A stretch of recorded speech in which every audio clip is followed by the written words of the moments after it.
ارے کتنی بار کہا ہے کہ مجھے یہ مت پوچھا کرو کہ مجھے نواز شریف کیوں نہیں پسند۔ کارگل ہوا تو نواز شریف ہندوستان جا کر اس سے معافی مانگنے لگا، پاکستان کو بدنام کر دیا۔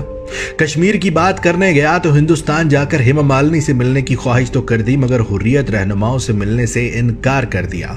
اپنے لیے سلطنت بنانے کا خیال آیا تو وہ بھی ہندوستان میں موجود کسی گاؤں کے نام پر جاتی عمرہ بنائے۔ وہ گولیاں اور دہشت گرد بھیجتے تھے اور میاں صاحب انہیں ساڑیاں اور آم بھیجتے تھے۔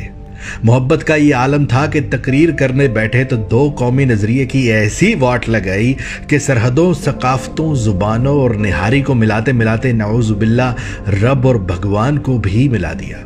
بچوں کی شادی کی تو افغانستان دورے پر آئے ہوئے مودی اور را کے ایجنٹوں سمیت 30 لوگوں کو بغیر ویزے کے ہی لاہور بلا لیا۔ ملک کا نظام جائے بھاڑ میں بھائی۔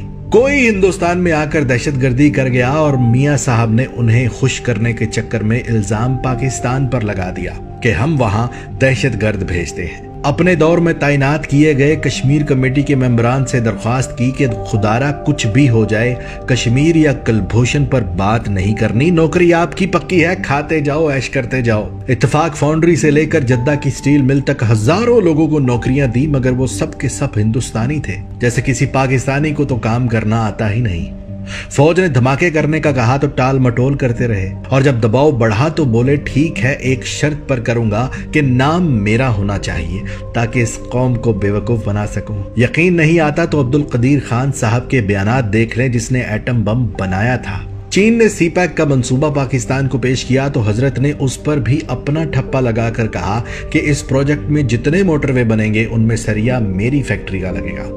موٹر وے پرائیویٹ کمپنیوں نے بنائے، اگلے 50 سال تک پیسہ پاکستانی عوام دے گی، اور پھدو لگ گیا میاں صاحب کا۔ چوریاں پکڑی گئیں، سزا ہوئی تو عدلیہ کو ساتھ ملا کر بیماری کا بہانہ بنا کر ملک سے فرار ہو گئے۔